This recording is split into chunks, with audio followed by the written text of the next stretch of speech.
Bitcoin has gone up a lot. And you're probably wondering, are you too late? Can it go up more? Of course, you hear people say it's going to go up more, that it's still cheap. Of course, you hear all these things, but you're secretly wondering to yourself, is that actually true? After all, when you heard people, like myself, by the way, saying that Bitcoin is very cheap, the chart for Bitcoin's price looked like this, right?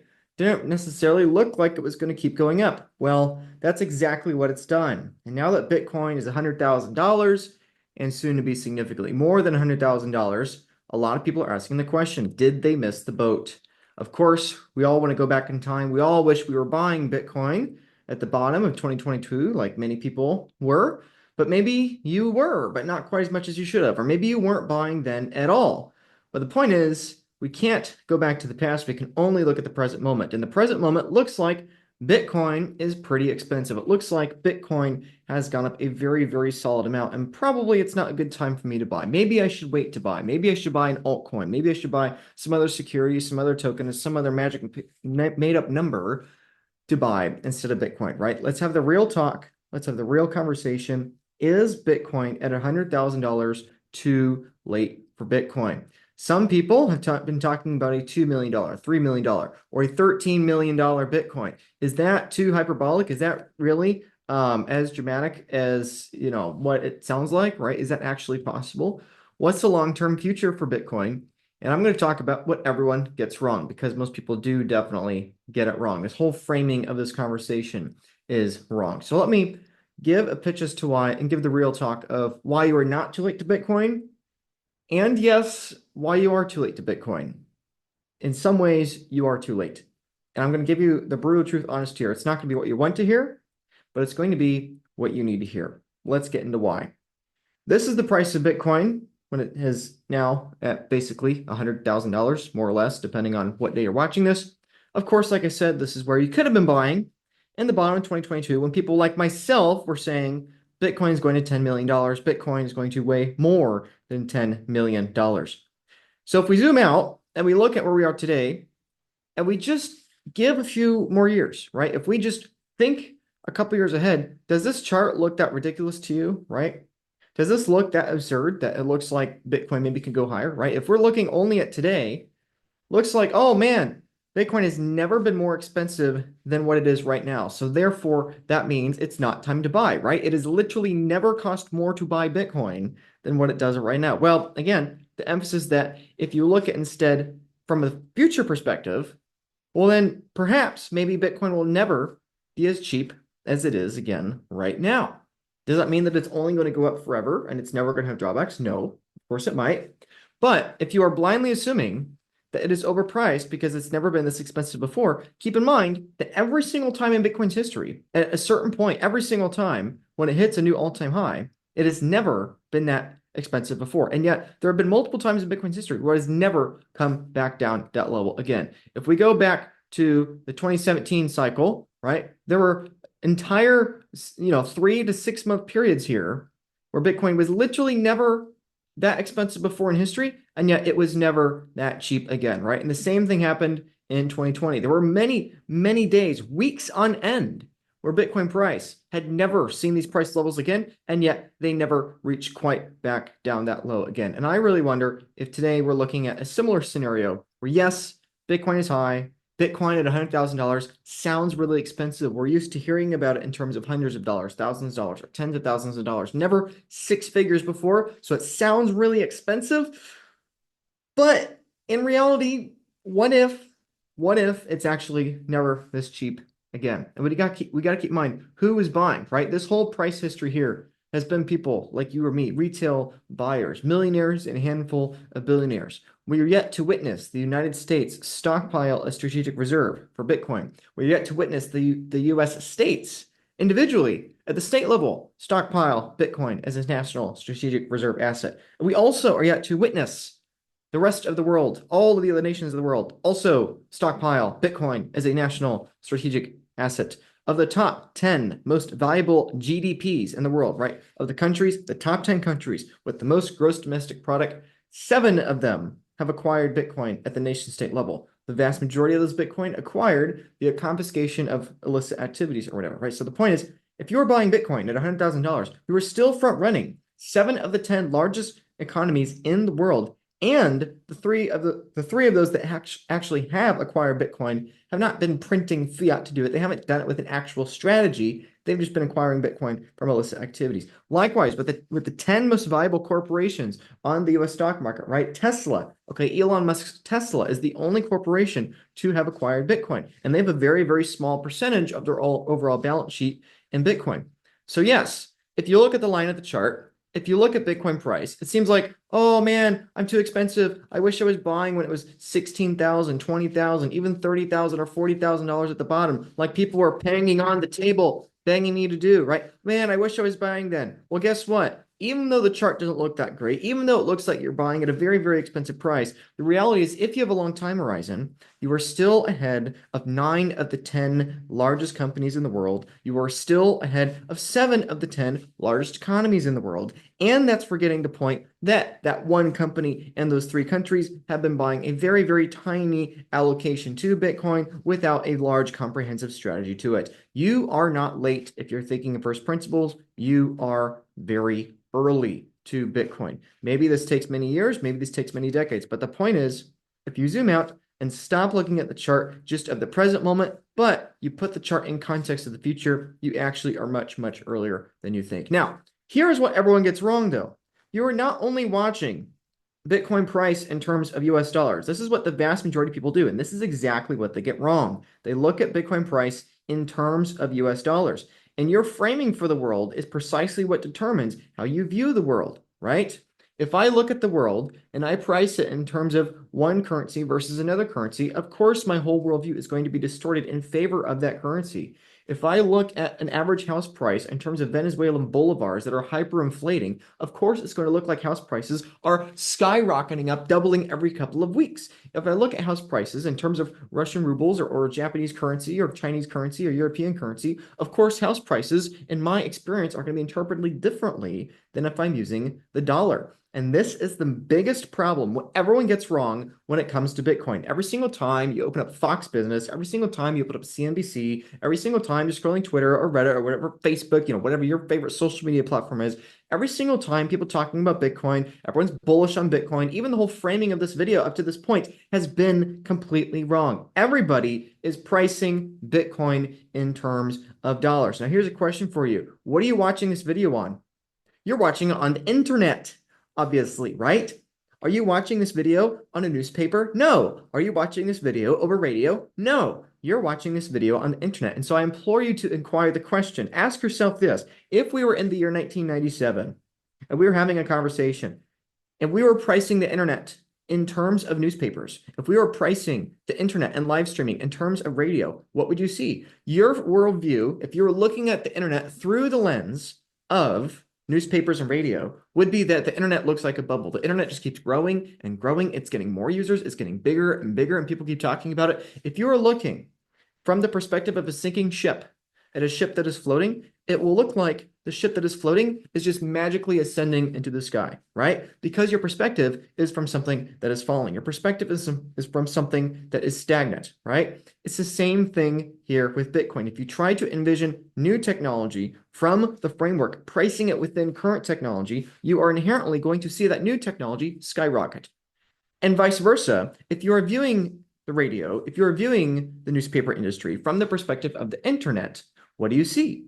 You see something that is falling, something that is depreciating. If you are standing on the ship that is floating and you are looking at the ship that is sinking, of course, you see a ship that is going down and down, submerging into the ocean below. And so the big question, the big point I'm making here, what everyone gets wrong, everything in life is subjective. Everything you're looking at from a worldview, okay? And so to say, oh, that worldview is wrong, you have to back that up with something objective. The person on the sinking ship thinks the other ship is flying, and the person on the floating ship thinks the other ship is sinking. One of those two worldviews is correct. Which one is it? And this is the question I implore you to ask. When you look at Bitcoin in terms of US dollars, what do you see? You see a magic internet money that is skyrocketing up and up and up and up. It keeps going up and up and up. But I encourage you, change your frame of reference and view the US dollar in terms of Bitcoin. This is the US dollar in terms of Bitcoin. Guess what? All that inflation you've been feeling for the last 5 years. Guess what? All those house price increases, all those stock market increases, all the increases on your groceries, your food, your rent, everything in your life, college costs, housing costs, education costs, healthcare costs, all these things are getting more and more and more expensive. And it really hurts, right? Your paycheck is dwindling, right? Maybe you've been making more money nominally, but in terms of your purchasing power, you're making less and less money. Well, how do you accurately price it? How do you communicate that? This is the chart that is crying out to you of what is happening. Your dollars are falling in value. They are trending down. So I ask you, my friend watching this video, which is the more accurate statement? Is Bitcoin skyrocketing or is the dollar crashing? Is that ship flying or is that ship sinking? Right? One of the two is happening. You have this ship where half of the world is saying, that ship's magically flying into the air. It's breaking the laws of physics. It doesn't make any sense. I don't understand it. That's what 99% of the world is saying when they're looking from the sinking ship, looking at the flying ship. And likewise, the 1% of people, the people like me, the Bitcoin nerds, are sitting or standing on that flying ship that's breaking the laws of physics that nobody understands, is too complicated, and looking back and just saying, your ship is sinking, get off the ship. Your whole perception of what's actually happening here is being distorted by the worldview at which you are looking at everything through, right?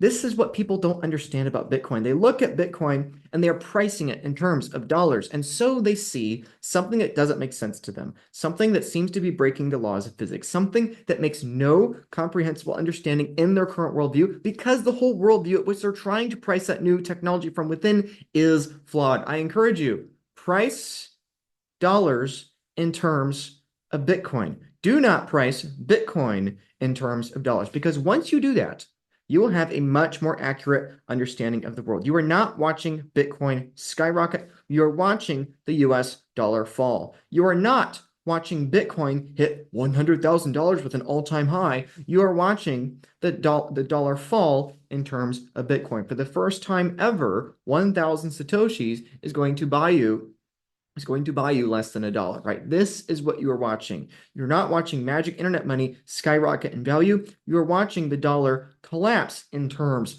of the proper accounting system in the world. The best one in the world happens to be Bitcoin. It is simply reabsorbing it. Now let's zoom out here. Let's look at the future. We have these two charts from the two worldviews. We have in green pricing the dollar in terms of Bitcoin, and we have in orange at the bottom there pricing Bitcoin in terms of the dollar. And if we look forward to the future, again, if we zoom out and look forward to the next 5 or 10 years, what do you see happening?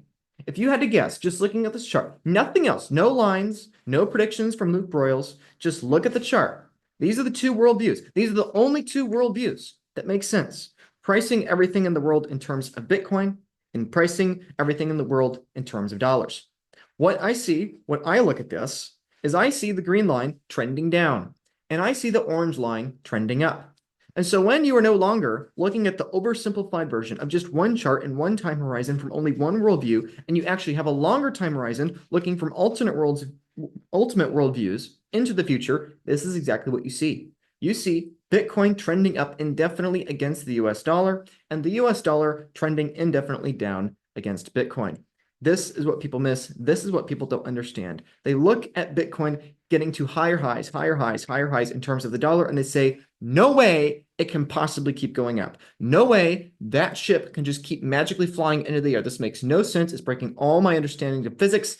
The same thing here. If you just look out and around from the telescope, and you will see what's actually happening. That ship's not breaking physics, it's not flying in the air. And likewise, Bitcoin is not breaking economics. Bitcoin is not undermining our entire understanding of global fight. No. It's extremely simple. You're not watching the ship break physics. You're not watching Bitcoin break economics. You are just having tunnel vision, looking through a tiny little telescope, trying to understand that thing in terms of your current standing. And if you actually look at the reality, the dollar is falling. And if we continue this trend in the future, what we're going to watch is a new technological paradigm, a new unit of account system, replace the old unit of account, replace the old accounting system. The US dollar is a form of political currency. Why do people use political currency? People use political currency because they want that political currency to price in the world around them. And like with Bitcoin, it is a better form of currency because the US dollar is defended by the US Army, but Bitcoin is defended by computers. Bitcoin is defended by electricity. The US Army is much more centralized than that of computational energy, than that of computers. It's much more centralized. And so my point in all this is to say that Bitcoin is a superior money because Bitcoin takes more energy to reproduce than the dollars. The military defends the US dollar, and the people in charge of the US military print more dollars. Bitcoin is defended by an electrical cost, and no matter how much more electricity you produce, you cannot produce more Bitcoins. And so if this trend continues, at some point in the future, I don't know when, but at some point in the future, Bitcoin will be more valuable than all the dollars because the dollars are trending to zero against Bitcoin, maybe quite never reaching there. And likewise, Bitcoin is trending up towards infinity against the dollars, maybe not quite ever reaching there. A similar example is comparing the horse to the automobile. Right? If we're going to look at the automobile in black and we're going to look at the horse in orange, what we see is a very similar idea, right? For thousands of years, the horse continued to trend up and up and up in usage, right? From the ancient Persians to the Romans to the Greeks to the Middle Ages to the 1800s to the early 1900s, there were more and more horses perpetually forever. Give me a second. I need to text somebody. Anyway, the horse gets more and more used for the world until, of course, all those paradigms change and the automobile emerges. And when the automobile emerges, what happens is that at first everyone says, oh, this doesn't make any sense. Who on earth is going to use this, mechanical horse, right? Horses have been around for thousands of years. This is never going to change. This is the way the world is, blah, blah, blah. And now, of course, having this conversation with you 100 years later, obviously the horse trended to zero against the automobile. Obviously, even though horses were the status quo for thousands of years, they are not the status quo today. Horses per capita, okay, the number of horses per person on Earth have fallen by 97.5%, despite the fact that there are over 6.5 to 7 times more people alive today than were at the time of the beginning of the automobile, right? So even though there are way more people, the number of horses per person have absolutely collapsed. The new paradigm outpriced the old paradigm, and the old paradigm trended to zero, right? It's the same thing with the internet and the radio and newspaper era. It's the same thing with Bitcoin and the fiat currency era, right? So of course we have our dollar era, right? Pricing the dollar in terms of Bitcoin. We have pricing Bitcoin in terms of dollars.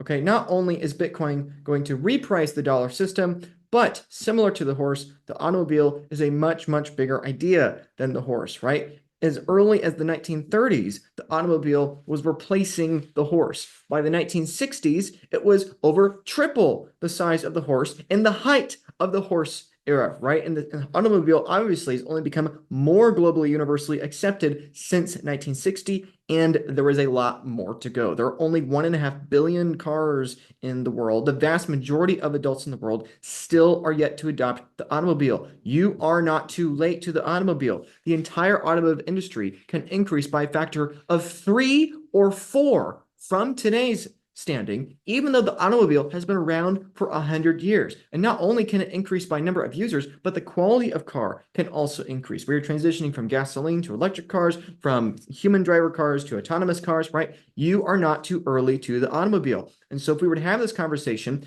in the very, very early days of the automobile, in let's say 1912, and you were to say, oh, Luke, I feel like I'm too late to the automobile because the automobile is so expensive. It is simply not true. You do not have a long enough time horizon. The automobile is not only going to eclipse the horse, it is going to dwarf the horse. And even 100 years into the automobile standard, you will still not be too late. Such is the same with Bitcoin as it is with the automobile, right? So this is my encouragement. In the same way that the horse is going to trend to zero against the car, and Bitcoin is going to not just surpass and equate the dollar, it is going to greatly surpass the dollar. It's a similar kind of scenario, right? Now, many people like Michael Saylor have predicted a $13 million Bitcoin in real terms. Now, in nominal terms, that's probably going to be significantly more, like let's say $25 to $30 million nominally for Bitcoin, because by the time we get there, of course, we printed more dollars in the process. So if we zoom into this chart here, we have on a more accurate standing, a mere 7% global allocation to Bitcoin is a $13 million Bitcoin. We're not talking about Bitcoin yet surpassing fiat. We're not yet talking about 100 years into the Bitcoin standard. We're talking about a mere 7% global allocation to Bitcoin. Is 13 million bucks a coin? In reality, probably in nominal terms, we're talking way more than 13 million bucks a coin, right? It's akin to saying the average, like you are not bullish enough on the automobile. When the automobile has a 7% allocation to the world instead of horses, then we're talking about a $13 million Bitcoin. That is how early you are to Bitcoin, right? You're in the 1910, 1912 range for the automobile. That is what you're looking at here. $13 million a coin is not hyperbolic. It's not absurd. It's not ridiculous. It is only a sub 10% allocation. It is still a mid single digit allocation from the fiat world to the Bitcoin world. That is what we're looking at here. That is how early you are to Bitcoin. So this whole chart here of, oh man, I feel like I'm too late to Bitcoin because, oh, it's $100,000 and oh, it's so expensive and oh, I missed out. Oh, I'm too late. Oh, I'm going to buy all this garbage and try to get yield on my Bitcoin or outperform Bitcoin and do all that whatever stuff, right? That all in this price action you've seen so far gets condensed into this very, very, very early period for Bitcoin. If you were to actually zoom out here, you would realize this is not the end for Bitcoin. You have not missed out on Bitcoin. You are very, very early to Bitcoin. And in the same way, we've been looking at the automobile and the horse, or I've been verbally comparing the internet age to the newspaper and radio age. It's the same thing here. In the same way that the internet is not just as big of an idea as radio and newspapers. It is a far bigger idea than radio and newspapers. It's the same thing with Bitcoin. The internet, similar to the automobiles, has a lot longer way to go. The internet is only at 60% global adoption. There are billions of people in the world that are yet to use the internet. And many of the people that are currently using the internet are not using the internet to the same degree that they'll be using the internet in a couple decades. So my point is, you are not asking me, are you too late to the internet? You are not asking me, am I too late to automobiles? Yet you are asking me, are you too late to Bitcoin? Your problem here is not Bitcoin going up. Your problem is that your time horizon is not long enough. Your time horizon is long with the automobile and with the internet because they've been around for a long time. But your time horizon is not yet long enough with Bitcoin because Bitcoin is so much earlier in its adoption phase that you think it's a much newer fad, that you think it's a much newer thing. When I'm encouraging you, zoom out, okay? A $13 million Bitcoin, like has been predicted, is not way, way up here when we are in Bitcoin mass adoption. It is before, significantly before Bitcoin eclipses all of the fiat in the world, right? If we have a very long time horizon where we're not just talking about next quarter, next year, or the next decade, but we're talking about your retirement, your kids' lives, and your grandchildren's legacy, this is what we're talking about. You are not too late to Bitcoin. That is my desperate plea for you to keep in mind, okay? Your number one risk to Bitcoin is not that you're too late to Bitcoin. Your number one risk is that, if anything, you are too early. So let's talk about in what ways you are too late to Bitcoin. Because in terms of price, you're not too late. Obviously, you're not too late, right? The majority of companies, the majority of nation states, the majority of people, obviously, in the world are yet to adopt Bitcoin. Obviously, you're not too late to Bitcoin in terms of price. But let me talk about why you could be too late to Bitcoin, okay? And this is another one of the things that everyone gets wrong, okay? So far in this video, I have been the optimist. Now it is time to be the pessimist. In reality, I am just being a realist here. A realist is both the optimist and the pessimist. Everyone in mainstream news is the pessimist. Everyone in mainstream news says you're too late. And all the Bitcoiners say that, they just say optimist nonsense, right? In the same way that all the pessimists say, pessimistic, fear, uncertainty, and doubt nonsense about Bitcoin. And a lot of Bitcoiners have this, in my opinion, ridiculous, optimistic, oh, it's going to be straight up, or oh, it's not going to have volatility. Oh, it's not going to. Okay, I'm just being real with you. Okay, this is the real talk. This is what people don't ask to hear, but it's what they need to hear. So I'm going to tell you what you need to hear, right? This is the part that nobody likes, right? This is the part that nobody likes, right? If you own a UTXO, you are early, right? If you own base layer Bitcoin, you are super, super early to Bitcoin, okay? There are maybe 20 million entities that are going to be able to afford UTXOs, right? And you are so early to Bitcoin. You happen to be in Bitcoin before where every single user theoretically could have a UTXO. There are less than 20 million on-chain Bitcoin adopters. Like, everyone can have UTXO. It's just everyone can have it. Like, imagine being in Manhattan on the island in New York City, what would eventually become New York City, and everyone can own 5 acres of the island, of the actual dirt of the island. That's how early you are to Manhattan. Oh, I'm too late to Manhattan. Land prices have already gone up by a factor of 20. No, you're not. You're early. You're really, really early. Okay? You're so early that everyone can have the actual dirt. Everyone can have the base layer, layer one of this island. Okay. Do you understand that 99% of the people living in Manhattan are going to have to not buy actual dirt, but to buy a condo on the 42nd floor of some large story building, or they're going to have to buy the 100th floor or some house in somewhere? Like, do you understand that? It's the same thing with Bitcoin. If you have an actual unspent transaction output, if you actually have Bitcoin in self-custody, whether that's a hot wallet, a cold wallet, a multi-sig, or whatever, if you actually have that, you are really, really early. If you have that, you're just one of these people casually on Manhattan in the 1630s, 7 years before the first hotel is built on the island, and just casually strutting about complaining that you don't have as much dirt as the guy next to you. Do you understand? It doesn't matter. Even if you own a square foot of this island, that's enough to retire on, right? People are willing to pay millions of dollars for every square foot of this pristine real estate in downtown Manhattan. That is how early you are. 20 million people are going to be able to have this land. Actually, probably not 20 million people, right? Probably, maybe like 5 to 8 million people, right? Because the other, 12 to 15 million are going to be companies or very, very wealthy, trusts or whatever, right? It's like that's how early you are to Bitcoin. If you own UTXOs, let alone if you own multiple UTXOs, you are early to Bitcoin. That's how early you are.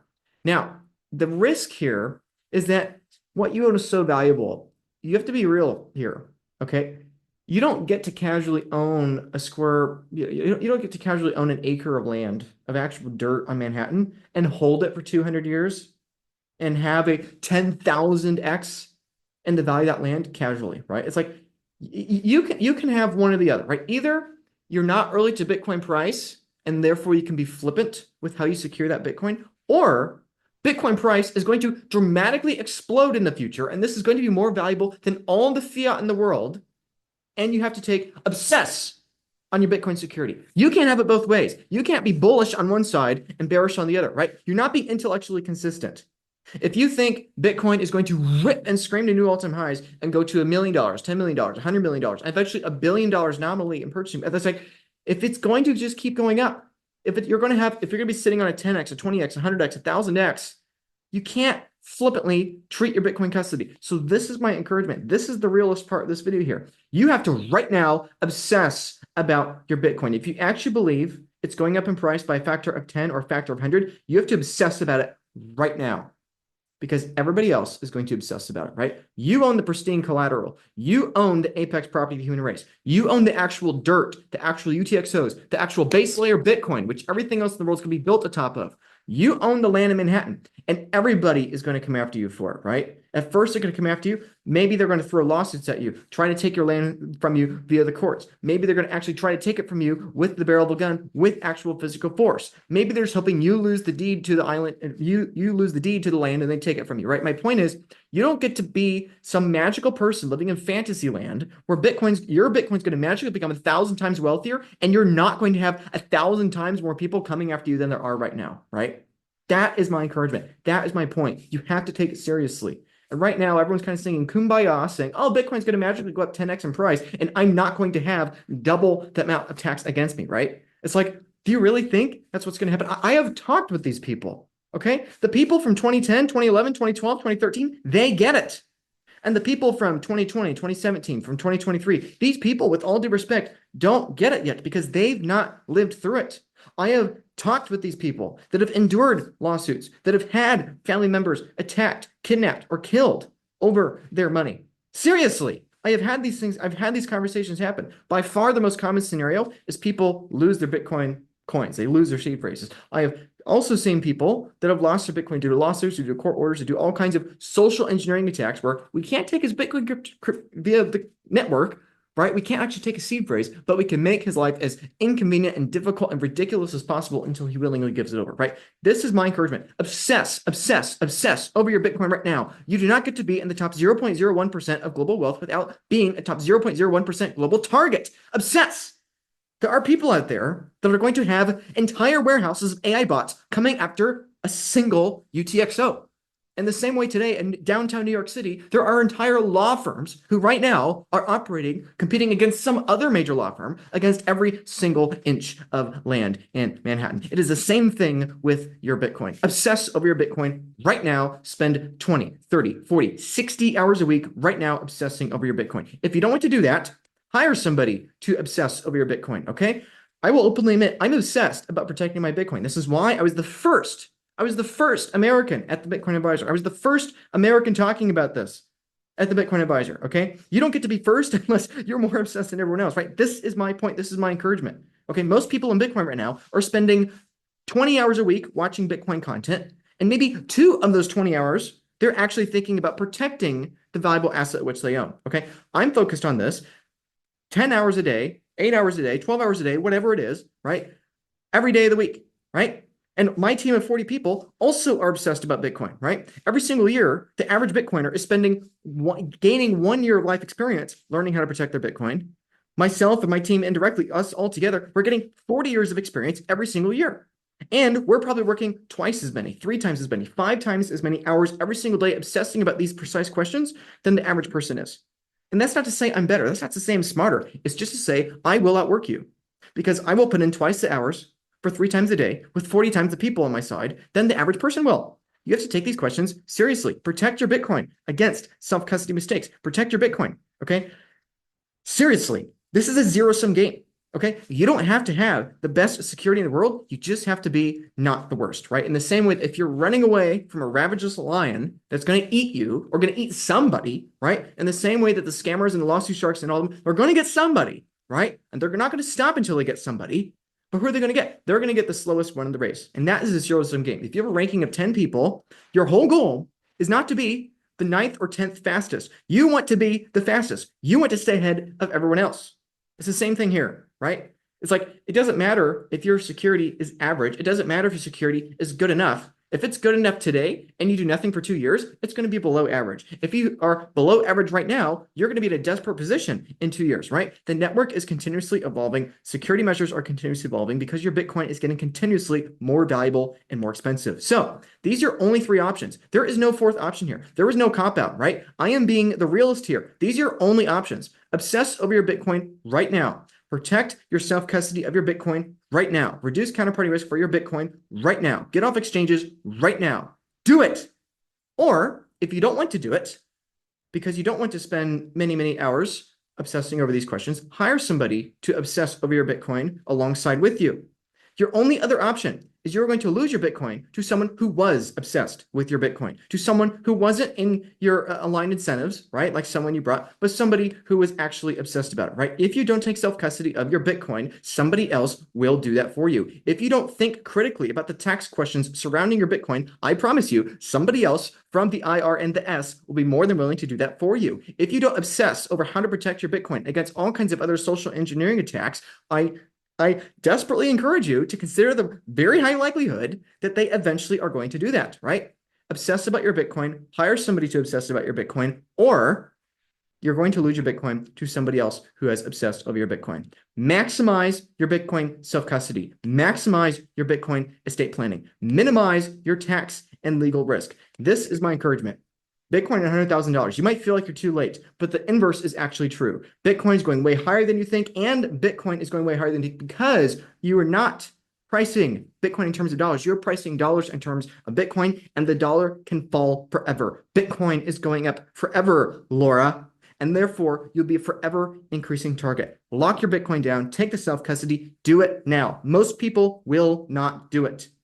I have a team of 40 people at Bitcoin Advisor. We're happy to do this, but the reality is we can't help everyone, right? This is a zero-sum game. Every single person I help upgrade their Bitcoin security, their tax planning, and their estate planning, every single person I help is one more person that's rising the rank in that zero-sum game, meaning that there's one more person at the bottom of the pack. My desperate encouragement to you is to do it and do it now, because the people with 10 times more Bitcoin than you will be very willing to pay 10 times as much as you will be.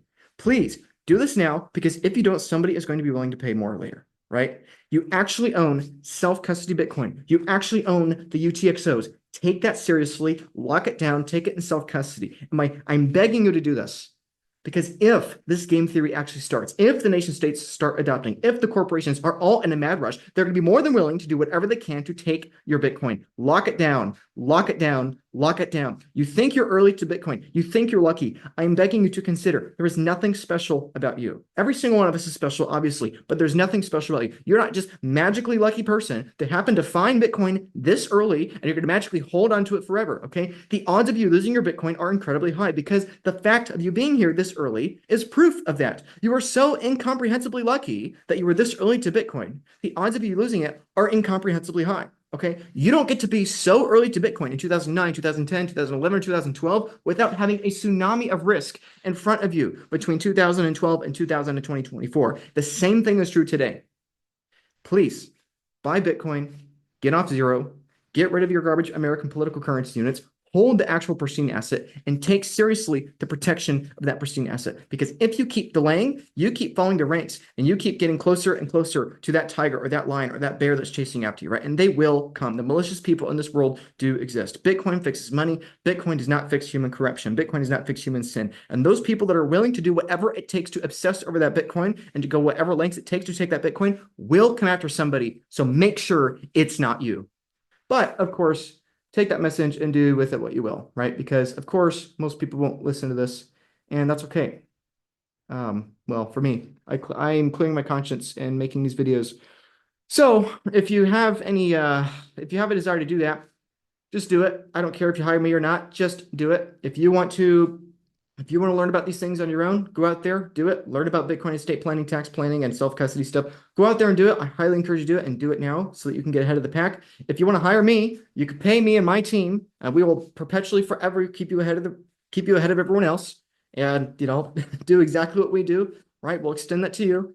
And but not everyone wants that. And so my encouragement is whatever you do, just do it. Because most people watching this video are going to do neither of those things. Most people watching this video won't hire me and my team because they can't, right? Like literally, we can't afford to bring on thousands of new people, right? It's like this is a service-based business. It's very time expensive, right? So my point is we can't hire everybody. And so I'm begging you, just do it. Do it on your own. Because most people watching this will not be able to hire us because we just can't have the ability to service everyone. And most people are too lazy to actually do the work themselves. So I encourage you, I beg you, do the work. Get off zero, buy Bitcoin, hold a pristine asset, get rid of counterparty risk, and actually take it seriously. You own the pristine dirt on the island of Manhattan, and that island is going to increase by a factor of 1,000x. And if you're smart, and you're not this relentless pessimist that says it's going to zero, and you're not this relentless optimist that say it's going up forever, and that's going to have no side effects. If you're a realist and you actually admit Bitcoin's going up by a factor of 500x, and that means I need to treat it like it's going up 500x, then you will reach out to me. You'll click the link in the information description below to reach out, or you'll do it on your own. Obsessed about your Bitcoin, hire somebody who's obsessed about your Bitcoin, or lose your Bitcoin to somebody who is obsessed. That's all I have to say.